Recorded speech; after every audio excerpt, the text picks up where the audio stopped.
Hello, Carl here with Sustainability Theory News. We're over at bigpictureagriculture.blogspot.com. And they have an infographic from the World Bank. Now, I'm not the biggest fan of how the World Bank chooses to tackle poverty. They like to go from the top down rather than the grassroots up, which I think is the most effective.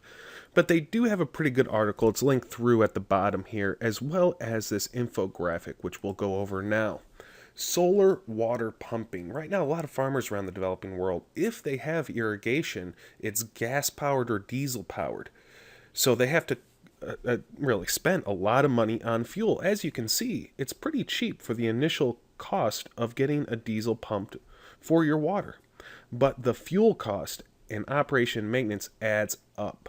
For solar power, the replacement cost is low, initial cost is very high, but fuel cost is non-existent. They talk about a really high flow rate, 40 cubic meters an hour with 200 feet of head, or 200 meters of head, which is a lot, meaning it pumps it up 200 meters. But you might not need all that much. If you have a real big farm, oh yeah, but maybe you're just trying to do a little small scale operation. Well, I got myself a 12-volt RV pump, and since most solar panels automatically operate on a 12-volt system, or at least if you set up a battery storage system, it operates on 12-volt.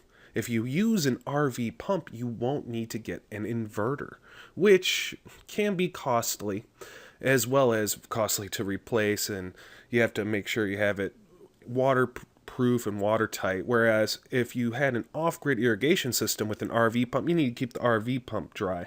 But the batteries, they're marine batteries. You should keep them out of the rain, but they don't need to be perfectly dry. The electrical connections, you can just put some shrink wrap around them. Now that's it. You need solar power, some marine deep cycle batteries, or if you want to go high end, get some lithium iron phosphate batteries, Life P4 batteries, I think they're called. And those last a lot longer. So basically you need a panel, battery, some wire, and a 12-volt pump, and you got it good to go. If you want to get a bigger pump in 120 volt, well, you're going to need a power inverter that can handle that much amperage. Pumps use a lot of power, so you might need a lot of solar panels, especially considering where you might be. If you get a lot of sunshine, maybe you don't need as many. If you don't get a lot of sunshine, well, you might need to double up on the amount of panels you have, or maybe the battery power as well.